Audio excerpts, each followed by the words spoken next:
You deserve a photo shoot every hour.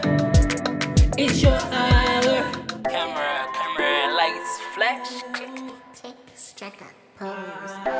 Oh, swag, drippy, click, strike up.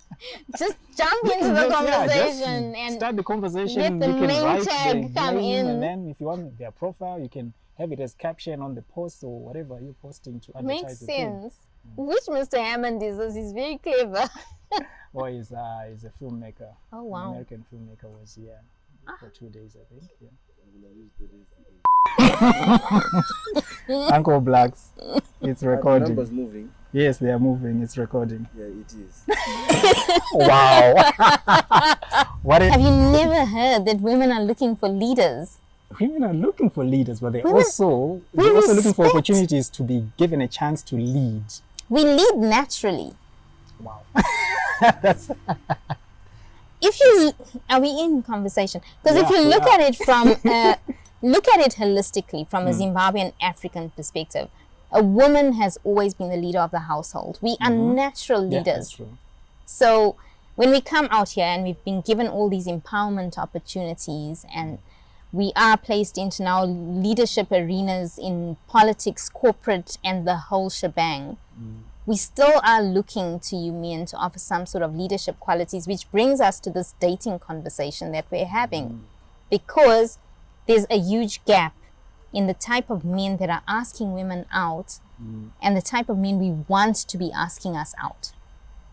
All right, we'll get to that part later on, but for now, I just want you to go back a little bit and maybe explain a bit on what do you mean by how does this leadership that you're looking for in men, what does it look like? Yeah, you see, this is where we've got a little bit of a problem, is that men no longer realize or no longer know how to take take up that leadership role, you know. Because when I'm looking at a man, I'm saying, look, I'm already able to earn and look after myself, look after my responsibilities. How are you when it comes to finances? What is your leadership quality around finances? When it comes to decision making, how do you bolster my efforts? You know, I'm a free thinker. I'm expecting you to come in and be able to counter a thought that I have, to instead of, I don't want a yes man on my team because you think that it's going to get you laid that night. I need somebody who I can spar with on an intellectual level. So that's where your leadership comes in. You know, even when it comes right down to parenting, am I the only one calling the shots when it comes to how we're raising these children? Because that's not really how it should be. It's a partnership. It's a partnership, yes. But someone takes the leading role. Maybe I'm a little bit old-fashioned, but I feel like as a woman out there doing her own thing, where I have to make decisions in the office day in and day out, when I come home, it's actually nice to be able to hand over that hat. And when I'm saying I don't have money for bread, I'm not expecting you to sit there and say, well, make a plan. Rather, you sit down and you say, okay, what can we do to get that money for bread? And we do this together. And that's the kind of guidance and leadership I'd be expecting from you as a partner. But am I getting that? But then don't you also have maybe, I don't know if would you say you're speaking for women, or you're speaking for yourself, or? I wouldn't think I'm alone in this type of thinking. Maybe generationally there's a little bit of a disparity in the types of leadership you're looking for. But not even that, even the type of men. I'll give you an example. My daughter's now 21. And I would say from my generation, we look for maybe what this generation calls toxic qualities, toxic masculinity. You know, I want the deep voice, I want the facial hairs. You want someone who takes the lead.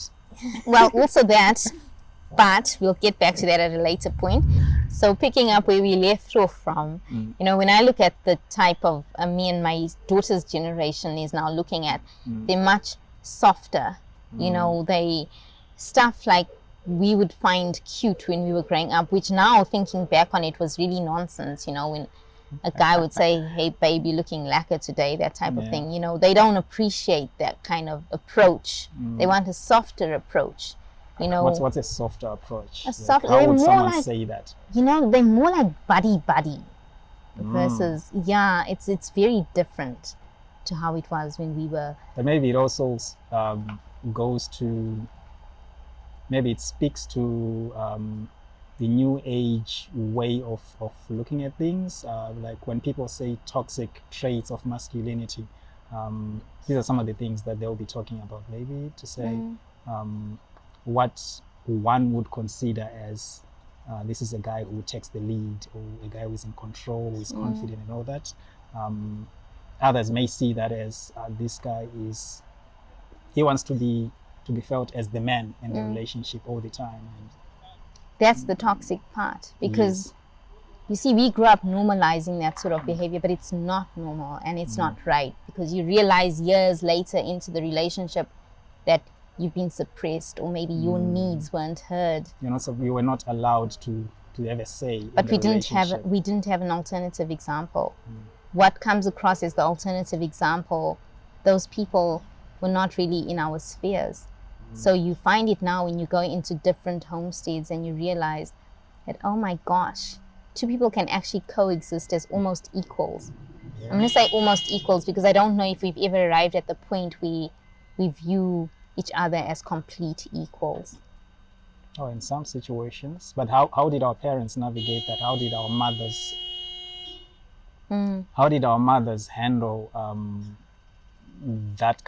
those kinds of scenarios where they would still be able to have their voices heard, but at the same time giving the man his place in the house, but without clashing or stepping on each other's feet? A lot of the times I find the women of the older generations really took a step back in terms of honoring their husbands. Not necessarily that they always felt their husbands were correct about certain ideas or situations, but you know, it's like, as a woman, you felt that you have to obey the head of the household, and you didn't have many choices or options, because you cause friction and he decides to move on without you. What happens to you? You know, the job opportunities our girls have now, or we as women have, the opportunities to travel abroad and actually forge a life for yourself. They didn't have those options. So a lot of the time, we call it kutsikama, but it wasn't really kutsikama, because you were like afraid. You were afraid to make a challenging decision. Kind of, you were character. forced, definitely. I think the socio-economic framework has changed dramatically over the last 40 years. And it's going to continue changing as we go forward, because we see a lot of women, I don't want to call it empowerment anymore, but we're actually taking the opportunities that we see around us, and we're scaling those walls, and we're reaching new heights. Which is great. Which makes it difficult when we come to the dating scene. Why do you think it's difficult? Is it because I've heard some people say we have made so much progress in telling the girl that you can do that, you can also do that, you can reach greater heights and all that. Absolutely. In other words, we have done so much in empowering the girl, but we haven't had a conversation with the boys on how to coexist with the empowered girl in the same world. Exactly. And it's very true what you're saying, because we haven't grown our boys to the level where they're able to compete on an equal footing with these girls that we've empowered so much. So we've almost emasculated the boy, which becomes a very dangerous and slippery slope, because they don't know how to deal with women who are able to make decisions or to navigate their own lives. It's like, where do I fit in as a man in this whole scenario? I'll give you an example. There was somebody I was interested in, and invited this person home to spend some time. But when he looked around my apartment and he saw that I don't know what you call it, having it all together without having to use profanities. He basically told me to my face, he said, I can't afford your lifestyle. Wow. But the reality is, if he had actually looked and asked me about the value of half of my furniture, he'd have found lists below auction rates for half the stuff that I've got. But he didn't. It was on perception. He looked around and he decided that I was out of his league. So what do you do in a situation like that, where as a man, he felt threatened by a woman who was able to hold it together. Maybe it's because the conversation isn't happening whereby you sit down as maybe potential partners to discuss what exactly, which roles, what role are you going to play as the man in the relationship and as the woman in the relationship, because things have changed. What men were expected to do in, whether in just a relationship or in marriage, has changed from what they're expected now. The same thing for women. And I don't think many couples are having that conversation and are being clear about that. Right. And it's when do you have that conversation? Because we've now got a situation where there's all these dating apps. So really, as a woman, I feel that the nice-ish guys are not approaching us anymore. You've got these guys that are very opportunistic daters. So they're looking firstly at how you look, how you present yourself. And they're not in it for not so much what you're bringing to the table, it's how easy can I get you in the sack. And I think we've made sex so accessible for a lot of these guys that they don't want to put in the work for the girls who still hold on to traditional values. And they're not even looking at those girls because other women are too easily accessible. You can go, we spoke earlier about Tinder. You go on Tinder. Swiping left and right. Exactly. And these are almost becoming hookup applications, versus am I really going to find my soul partner? So where am I expected to find my soul partner? Because these apps it's almost like a gaming scenario. Let's see how far I can take this game. And if he scores, he's happy. If she scores, half the time she's happy. But there's nothing really concrete and meaningful coming out of them the majority of the time. Because there are rare cases where you find people do end up getting married because they were brought together as a match on an app. So there are some success stories, but most definitely. But it's like, so where do you go when you want to meet somebody? And how do you get that guy that you think is worth your effort to take notice? Because a lot of the time, those are the kind of guys that don't have as much confidence as, for lack of a better word, the scumbags out there. Is it the confidence, or I don't know, what's the guys who the ideal guys, are they not as outgoing or confident as you put it, or I don't know, is it about confidence, or I don't know. You know what, there's this fear of rejection, but we all have it. I think men don't think that women have a fear of rejection, because a lot of the time men get rejected more often than women do. But the thing is, it works both ways. Yeah. And sometimes when I look at these nice guys, yes, it does come down to a confidence issue. And when you're looking at this woman and she comes up to you, already there's question marks in your head because you haven't made the first move. This woman is now forced to make the first move. Already you have question marks about her integrity and her value system. You haven't been forthcoming. So it's like perhaps you don't know how to engage with that sort of energy coming off somebody. So yes, most definitely a confidence issue, Well, that's just my thinking around it, because what would make the guy who's hoping to just get laid walk up to the same woman and get the woman? Yeah. He gets the woman. He gets the woman through lies, whatever. There's always some element of deception when it comes to the dating game. And none of us come in all our vulnerability, and you're always going to put your A game on, and usually it's a game. That A game is not your reality. So you find 2 months down the road, here I was all confident when we were doing this dating. Now it's 2 months down the road and you're seeing all my insecurities come through. You're seeing this homebody. Maybe we met at clubs and we've been doing this clubbing thing, and suddenly I'm like, I feel like staying home. Let's sit and watch a movie. It becomes an issue. And it becomes an issue because the perception you had of me initially was one that I used to lure you in to the spot to say, choose me, and there you go. I'm fun, I'm outgoing, Yeah. So but when then it's going back, sorry to cut you a bit, going back to I was having a conversation recently with some female friends actually about, they were describing the difference. They were saying there are differences between what people call the nice guy and the good guy. They're saying it's not one and the same thing. Most of the time, those people are not the same people. Well, who wants to date a nice guy? A nice guy is a walkover. You can bully a nice guy. And nice is not nice. Oh, It's God. not a quality. There's no character in nice. But a good guy, well, for me, what I would look at as a high value guy is somebody who's very capable of doing great harm but chooses Not to do to. good. Exactly.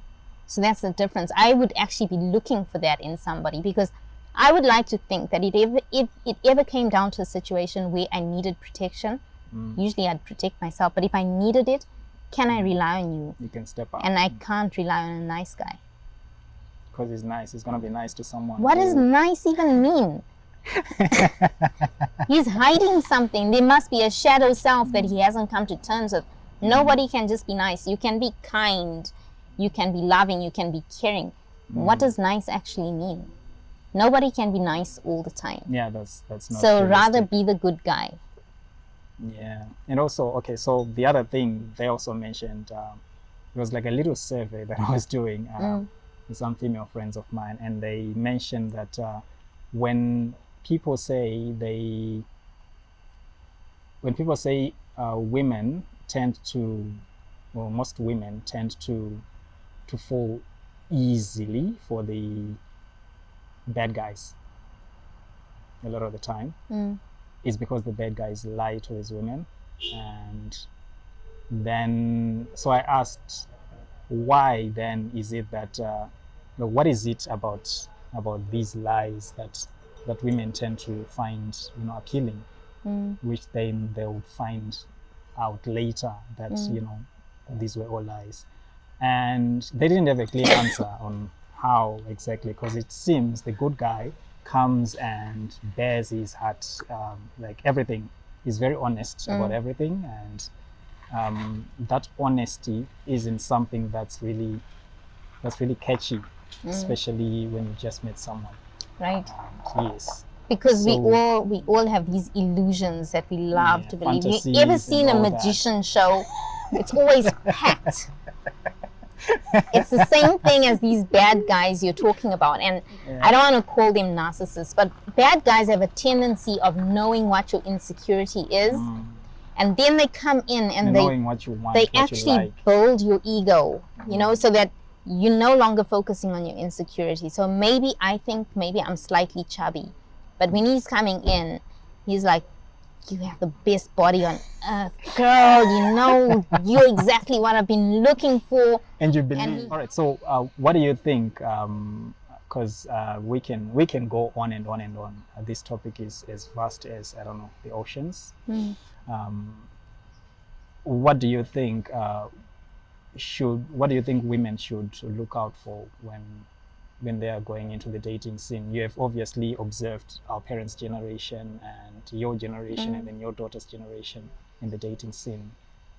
Do you have any things, like any stuff that you have seen, that you have observed, Oh yeah, that you think will be helpful? most definitely. But you're right that we could go on, because it's a dating game. That's what it is. It And you have goes to on and on and on. realize that that's what it is. Yeah. And, I would love a restoration of traditional values where we're saying, what, don't date until you get married. But that's not the reality that we're living. And we haven't lived that reality for maybe almost 100 years now, Yeah. So there's general things, I would want to warn, even if it was my daughter, about, when she's looking to choose somebody. And that would be really monitor the way this person is with strangers around them, because they're always going to be the best person to you. But how are they with street kids? How are they with animals? How are they with their own mothers and sisters and cousins? Because that's going to be a reflection of how he is with you. How is that day-to-day person in basis, a yeah. high conflict situation? Because then you'll know whether you can handle the way he is when he's angry. And I would like to see a man also being able to monitor and observe his partner that he's considering in the same kind of light. It's easy to label somebody as toxic, but it's not there's no general rule that somebody's going to be kind and nice all the time, because that's not who we are. We are people, We're and we human have beings, yeah. dual natures. So sometimes the good side of us comes out, and sometimes the really bad side comes out. And that's usually in a relationship, because your partner becomes your mirror, and you guys are reflecting off each other a lot of the time. You know, how are you guys about expressing your expectations? Because a lot of the time the danger is around expectations that have not been aired. You know, how are you guys around conflict management? How are you, or how do you actually operate around each other and with other people? So it's important to realize character and know when your characters are not compatible, because that usually becomes And an walk away. Learn to walk away. You're absolutely, Morset, 100%. Learn how to walk away. But we have this tendency to hold on and hope for things to change. I will change him. I'm going to change him, I'm going to change her, but it doesn't happen. Learn how to walk away when something's not working out. You'll be much happier for it. Sure. Yeah. Thank you so much. Those are very wise words. I hope even guys can learn from what you've shared. From the conversation, Yeah, from this absolutely. conversation. And we should keep the conversation going. People should drop comments, reach out to us at Wired2Love and Thrive to continue the conversation. And we thank Her Hour for the partnership that they've offered us. Sure. Thank you so much. Take care. Sure. Tick, strike up, pose. Oh, swag, drippy, drippy, click, strike up, pose. Clap for, what up? She already paid her dues. Word. Clap for, Wagwan. She already paid her.